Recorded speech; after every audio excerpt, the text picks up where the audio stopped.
Mindhunter saison 2. Est-ce que ça vaut le coup d'être regardé? Est-ce que les tueurs en série fascinent toujours autant? Est-ce qu'on a toujours envie de suivre ces deux profilers du FBI? Réponse immédiatement.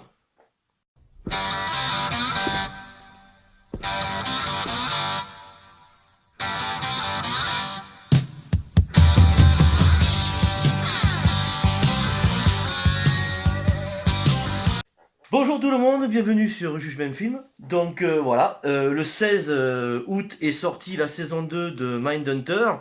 2 ans après, donc, puisque la première saison était sortie sur Netflix en 2017. Alors, qu'est-ce que c'est Mindhunter? Qu'est-ce que ça raconte? Mindhunter suit l'histoire de deux agents du FBI. En premier lieu, l'agent Ford, qui est une jeune recrue, il a à peine 30 ans, et qui fait des études en criminologie, tout ça. Et l'agent Trench, qui lui est un agent chevronné, qui déjà a plus de la cinquantaine, et qui lui donne des cours de criminologie dans d'autres États, à d'autres agents qui sont pas forcément du FBI d'ailleurs, sur des crimes particulièrement sanglants, ou sur des choses qu'ils n'ont pas l'habitude de voir dans les petites bourgades ou dans les petites villes des États-Unis.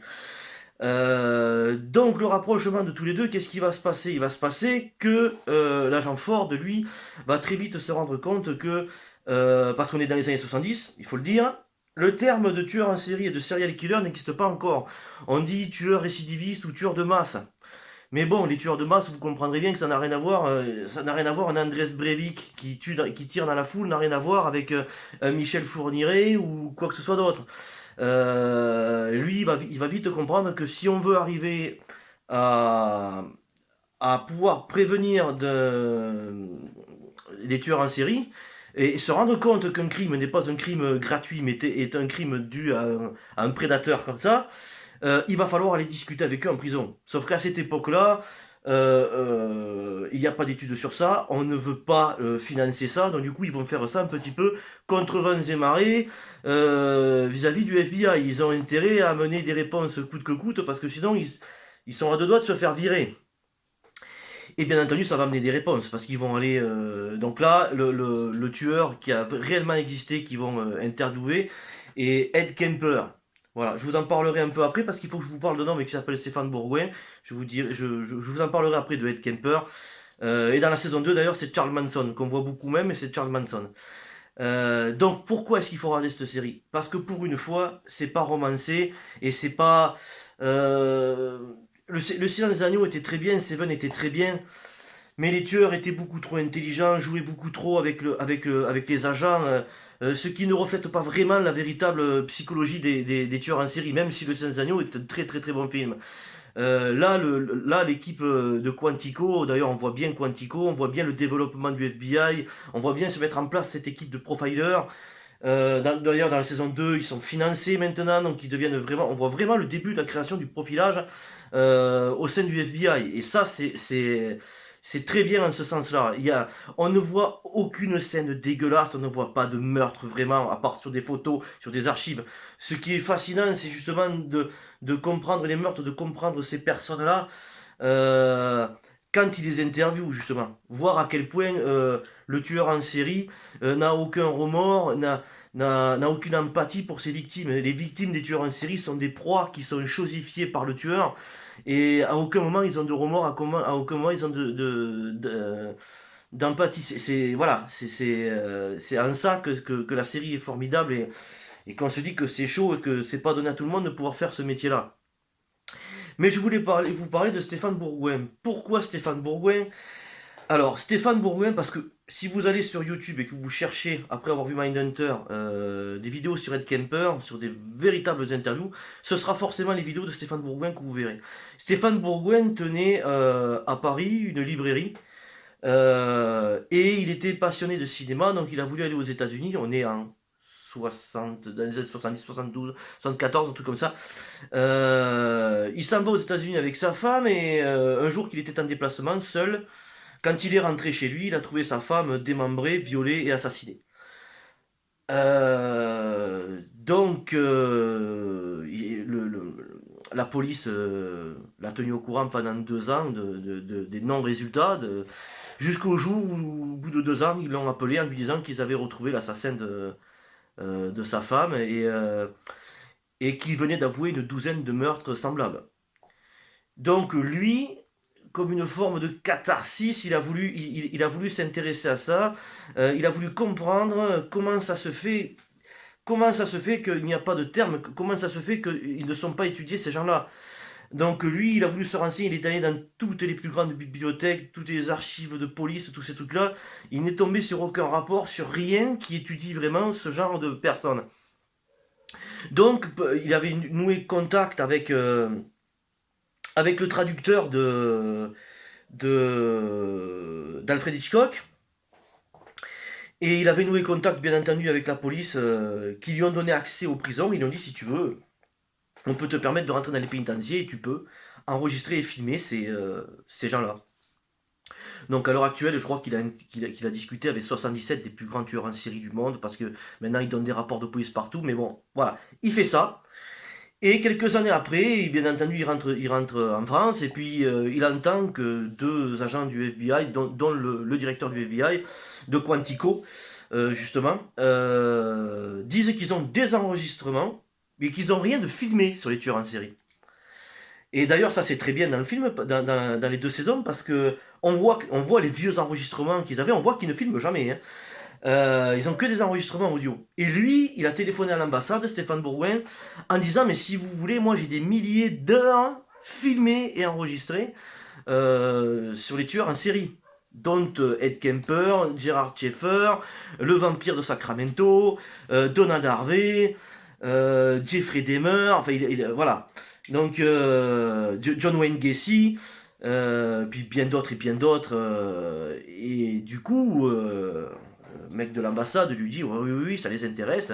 Il a été contacté par le FBI quelques temps après, quelques 2 mois après, qui lui ont dit que c'était formidable ce qu'il avait fait, que ça les intéressait beaucoup. Qu'il y a des moments, bien entendu, il se fait un peu manipuler, parce qu'il n'a pas encore toutes les techniques d'interrogatoire. Et du coup, il lui propose de suivre la formation des enquêteurs du FBI de 2 fois 6 mois à Quantico, qu'il a fait. À l'issue de ça, il a monté son propre réseau, il a formé les flics en France, il a formé pas mal de monde, et il suit, même à l'heure actuelle encore, des enquêtes de police sur ça, des enquêtes de profilage, et il aide beaucoup. Il a résolu l'affaire du Dahlia Noir, il a écrit de nombreux ouvrages, peut-être une 80aine d'ouvrages formidables, les meilleurs livres qui puissent exister sur la psychologie des tueurs en série, sur les tueurs en série les plus fous qu'il puisse y avoir, et hommes ou femmes d'ailleurs, parce qu'il y en a. Donc je vous invite vraiment, vraiment, vraiment à aller sur YouTube et voir les vraies vidéos des vrais Ed Kemper. Alors Ed Kemper, voilà, on parle d'Ed Kemper parce que dans Mindhunter saison 1 et même dans la saison 2 on voit Ed Kemper. Ed Kemper, faut savoir que c'était un homme de 2 m 15, 160 kg avec le QI supérieur à celui d'Einstein.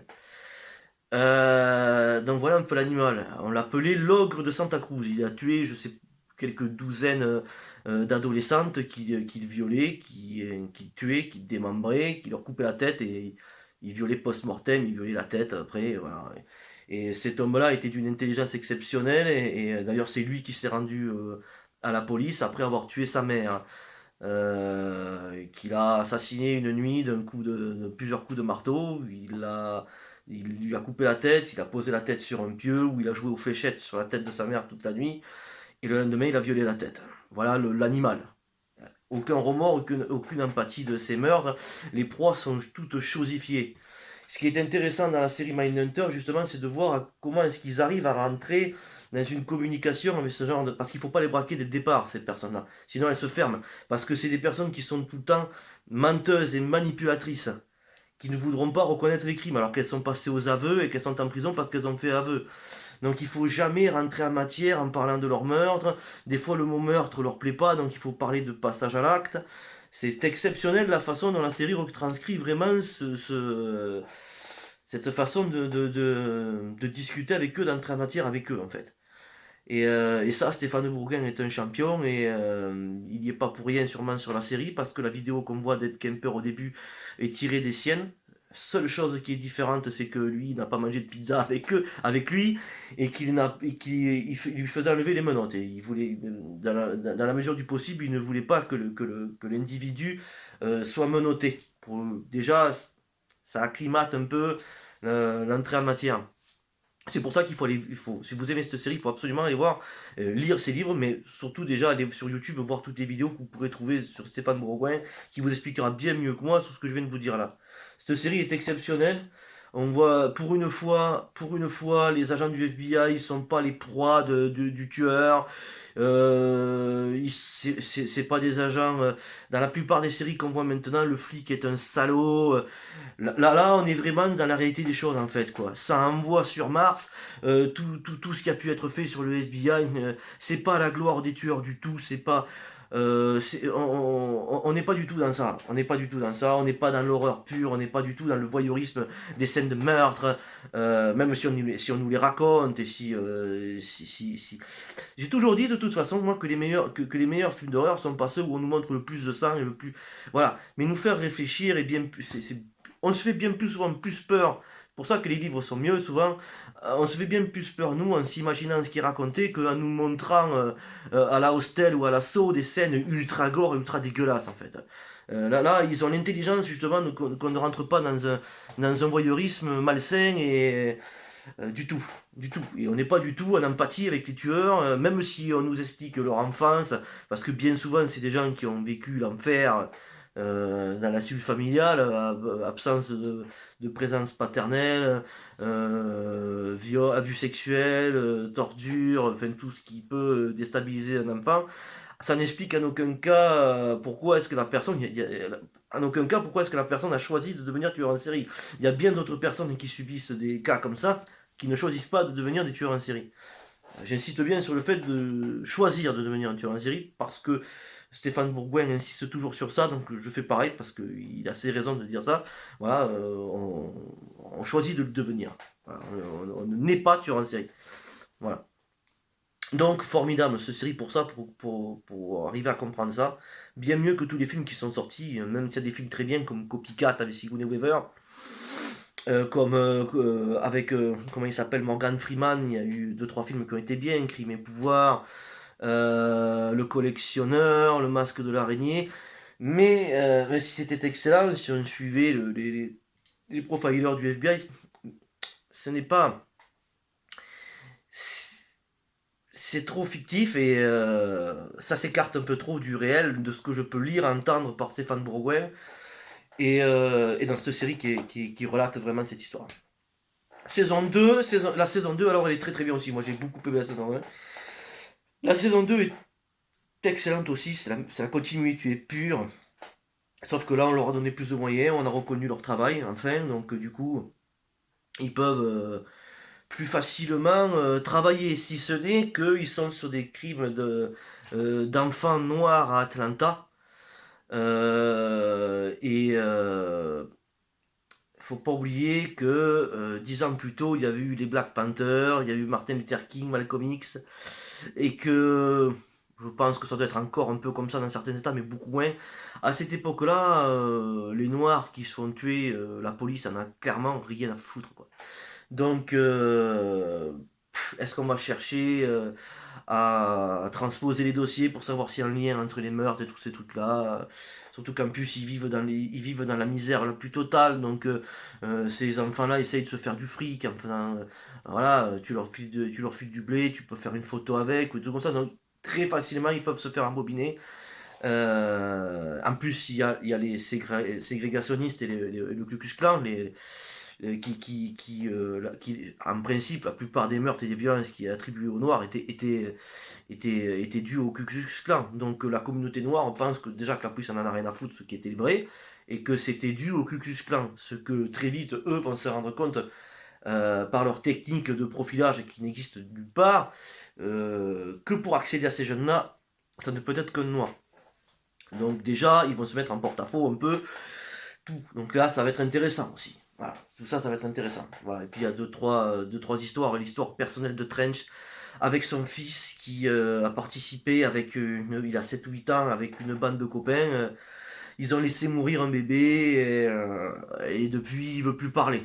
Donc voilà, Trench va avoir une vie de famille chaotique avec une affaire en même temps policière qui est très compliquée, qui accapare la plupart de son temps loin de chez lui, alors qu'il faudrait qu'il y soit au maximum. L'agent Ford, ça je peux pas vous dire exactement ce qui s'est passé, vous le verrez à la fin de la saison 1, est en proie à des paniques et à des peurs. Dû à ses entretiens avec Ed Kemper, mais ça, faut que vous le voyez dans la saison 1, je peux pas vous non plus tout spoiler. Elle sera très facilement cette série, elle est passionnante, hein, et à bien des égards, c'est un chef-d'œuvre et il faut pour le travail qu'effectuent ces gens-là au quotidien, on a tendance à décrier la police dans tous les sens, mais au travail qu'ils font pour pas qu'on soit pris pour des proies par des tueurs en série, parce qu'il faut savoir que depuis 99, on a relaté 154 cas de tueurs en série en France. Il y en a d'autres encore, il y en a d'autres en activité.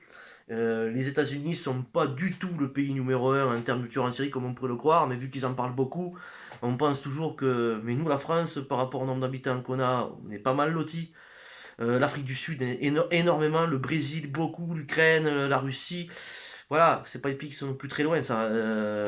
Voilà, donc on peut tous avoir un critère qui peut attirer un tueur en série un jour, et donc c'est formidable d'avoir des gens qui tous les jours donnent leur énergie, et parce que psychologiquement ça doit être très dur pour eux de traquer ces personnes-là.